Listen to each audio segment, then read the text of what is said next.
మూడో వన్డేలో ఆస్ట్రేలియాపై 9 వికెట్ల తేడాతో భారత్ ఘన విజయం సాధించింది.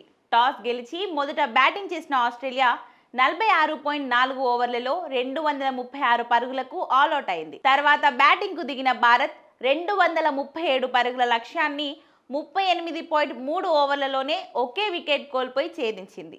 భారత బ్యాటర్లు మొదట్లో నిలకడగా ఆడిన 69 పరుగుల వద్ద కెప్టెన్ గిల్ వికెట్ కోల్పోయింది. ఈ దశలో బ్యాటింగ్కు వచ్చిన విరాట్ కోహ్లీ, రోహిత్ శర్మతో కలిసి అద్భుత ప్రదర్శనతో నిలకడగా బ్యాటింగ్ చేసి జట్టును విజయ తీరాలకు చేర్చారు. ఇక రోహిత్ శర్మ 125 బంతుల్లో 3 సిక్స్లు, 13 ఫోర్లతో 121 పరుగులు చేశారు. మరోవైపు కోహ్లీ 81 బంతుల్లో 74 పరుగులతో అదరగొట్టాడు. ఈ మ్యాచ్లో విరాట్ కోహ్లీ వన్డేలో 2 అత్యధిక పరుగుల వీరుడిగా నిలిచాడు.